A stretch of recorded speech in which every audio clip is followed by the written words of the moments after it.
Buenos días, nos encontramos nuevamente y nos revivamos con la palabra del Señor. Gracias a nuestro buen Dios por este nuevo día, gracias por la vida y por cada oportunidad que nos da. Continuamos con el estudio del libro de Mateo, hoy el capítulo número 8. En él empezamos a estudiar, a analizar algunos hechos de la vida de nuestro Señor Jesucristo. Antes de nuestro estudio, empecemos en oración. Señor, gracias te damos por este nuevo día. Gracias, Señor, por tus cuidados, por tu misericordia para con nosotros. Gracias porque nos has sustentado durante cada día de esta semana. Ahora vamos a estudiar tu palabra. Vamos a analizar aquellos hechos maravillosos que el Señor Jesús realizó mientras estuvo en esta tierra. Queremos inspirarnos y animarnos en la bendita esperanza. Pedimos sabiduría y tu Santo Espíritu en nuestras vidas, en el nombre de Jesús. Amén. Amén. Así empezamos nuestro estudio de hoy. Cuando descendió Jesús del monte, lo seguía mucha gente. En esto se le acercó un leproso y se postró ante él diciendo: Señor, si quieres, puedes limpiarme. Jesús extendió la mano y lo tocó diciendo: Quiero, sé limpio. Y al instante su lepra desapareció. Entonces Jesús le dijo: Mira, no lo digas a nadie, sino ve y muéstrate al sacerdote, y presenta la ofrenda que ordenó Moisés para testimonio a ellos.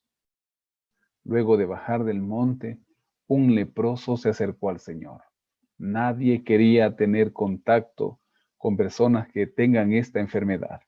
La Biblia de Andrews nos enseña que era la enfermedad más temida, tanto por las molestias que producía como por el aislamiento que acarreaba. Se excluía a los leprosos de la sociedad. Debían usar vestimentas rasgadas y la cabeza descubierta, pero la boca cubierta, y pregonar: impuro, impuro, como advertencia. Nadie quería arriesgar su pureza ritual ni su salud para estar en estrecho contacto con el leproso, mucho menos tocarlo. Pero Jesús, en su misericordia, lo tocó y lo sanó. Quienes en esa época veían si una persona había sido curada o no, eran los sacerdotes. Por eso el Señor le envía: ve, muéstrate a ellos, deja aquella ofrenda que Moisés mandó para testimonio a aquellos. Sabemos que los sacerdotes de esa época estaban en contra de Jesús. No se lo digas, dijo el Señor. Ahora, al entrar Jesús en Capernaum, se le acercó un centurión que le rogaba diciendo: Señor, mi criado está postrado en casa, paralítico, gravemente atormentado. Jesús le dijo: yo iré y lo sanaré. Respondió el centurión y dijo: Señor, no soy digno de que entres bajo mi techo. Solamente di la palabra y mi criado sanará. Pues también yo soy hombre bajo autoridad y tengo soldados bajo mis órdenes. Y digo a este: ve y va, y al otro: ven y viene, y a mi siervo: haz esto, y lo hace. Al oírlo, Jesús se maravilló y dijo a los que lo seguían: de cierto os digo que ni aun en Israel he hallado tanta fe. Os digo que vendrán muchos del oriente y del occidente, y se sentarán con Abraham, Isaac y Jacob en el reino de los cielos. Pero los hijos del reino serán echados a las tinieblas de afuera. Allí será el lloro y el crujir de dientes. Entonces Jesús dijo al centurión: vete, y como creíste te sea hecho. Y su criado quedó sano en aquella misma hora. Ahora viene un centurión romano en busca de Jesús, un gentil, y pide que dé sanidad a su criado. Para muchos se hace difícil entender aquella palabra cuando él menciona al Señor Jesús: solamente di y mi criado será sano. El libro El deseado de todas las gentes, en la página 283, nos dice: Jesús partió inmediatamente hacia la casa del oficial, pero asediado por la multitud, avanzaba lentamente. Las nuevas de su llegada le precedieron y el centurión en su timidez le envió este mensaje, aquello que acabamos de leer en su santa palabra. Él creyó, él sabía que el Señor solamente con decir ya sería hecho, solamente con dar la orden, su siervo ya sería sanado.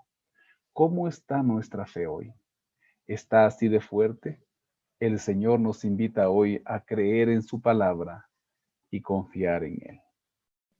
Fue Jesús a casa de Pedro y vio a la suegra de éste postrada en cama, con fiebre. Entonces tocó su mano y la fiebre la dejó. Ella se levantó y lo servía.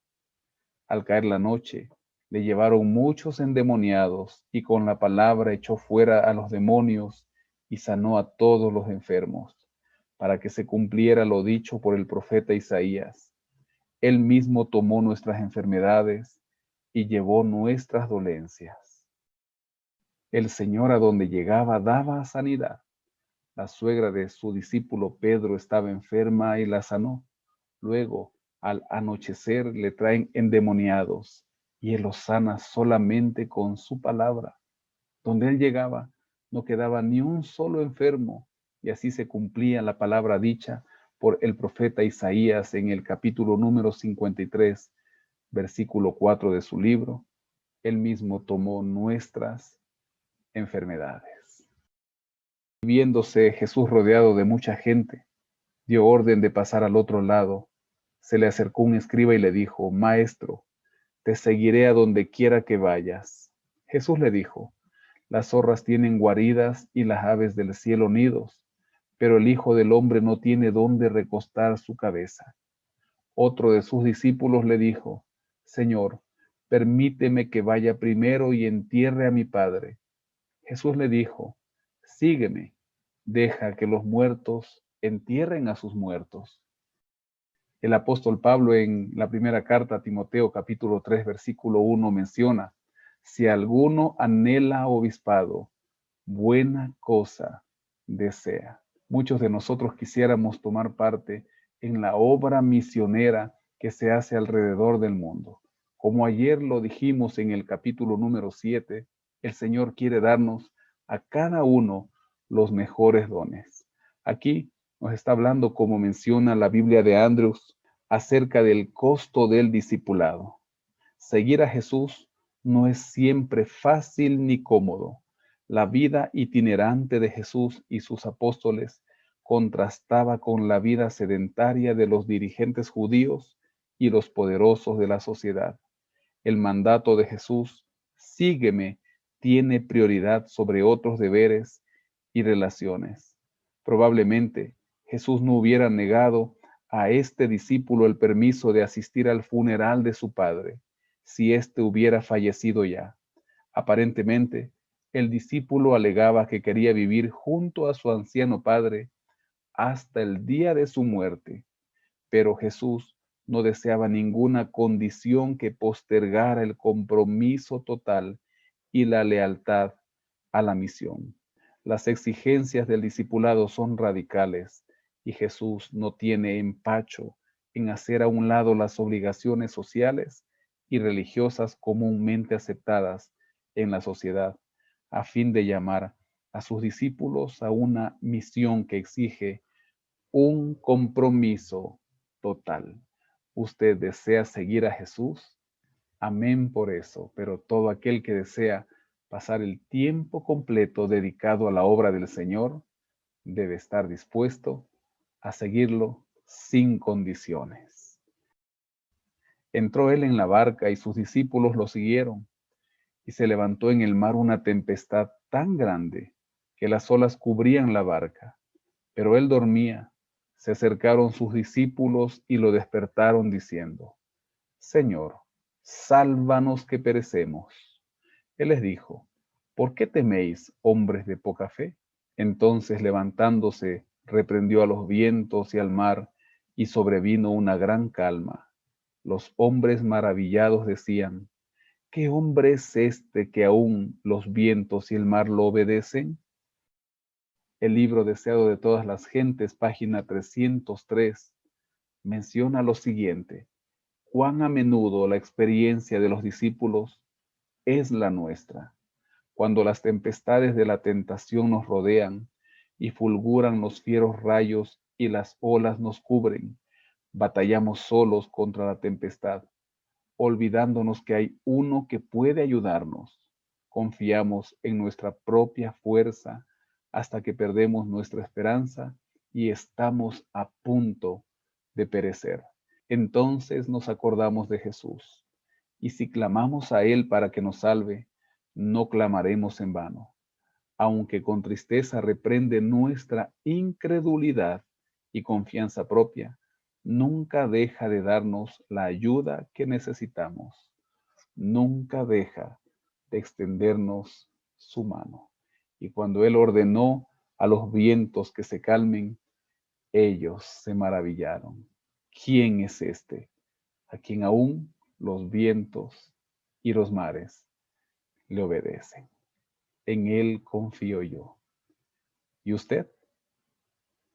Cuando llegó a la otra orilla, a la tierra de los Gadarenos, vinieron a su encuentro 2 endemoniados que salían de los sepulcros, feroces en gran manera, tanto que nadie podía pasar por aquel camino, y clamaron diciendo: ¿qué tienes con nosotros, Jesús, Hijo de Dios? ¿Has venido acá para atormentarnos antes de tiempo? Estaba paciendo lejos de ellos un hato de muchos cerdos, y los demonios le rogaron diciendo: si nos echas fuera, permítenos ir a aquel hato de cerdos. Él les dijo: id. Ellos salieron y se fueron a aquel hato de cerdos, y entonces todo el hato de cerdos se lanzó al mar por un despeñadero, y perecieron en las aguas. Los que los apacentaban huyeron, y llegando a la ciudad, contaron todas las cosas y lo que había pasado con los endemoniados. Entonces toda la ciudad salió al encuentro de Jesús, y cuando lo vieron le rogaron que se fuera de su territorio. Ahora se encuentra con otros endemoniados, pero al otro lado, en la región de Gadara. Aquellos hombres que cuidaban los cerdos vieron el milagro que Cristo hizo con los endemoniados. Ellos los habían visto sufrir durante largo tiempo, pero ahora, en vez de aprovechar la presencia de Cristo, le piden que se vaya de aquel lugar. En la página 306 también, el deseado de todas las gentes menciona: los habitantes de Gadara tenían delante de sí la evidencia viva del poder y la misericordia de Cristo. Veían a los hombres a quienes Él había devuelto la razón, pero tanto temían comprometer sus intereses terrenales que trataron como a un intruso al que había vencido al príncipe de las tinieblas delante de sus ojos, y desviaron de sus puertas el don del cielo. Por temor a que su presencia les cause pérdidas monetarias, muchos rechazan su gracia y ahuyentan de sí a su espíritu. ¿Será que hay algo que hoy en día nos impide a nosotros ir a Cristo? ¿Será que hay algo por lo cual nosotros le estamos diciendo: Señor, espera afuera de nuestra puerta? Espera en algún momento más adelante. ¿Será que hay algo que impide que el Señor obre esos milagros en nuestras vidas? Sobre todo intereses personales, intereses económicos.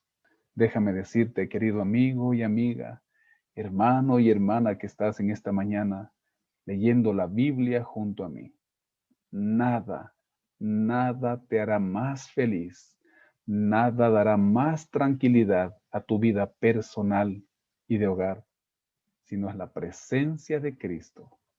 Hoy Él quiere entrar. Hoy Él quiere obrar esos cambios.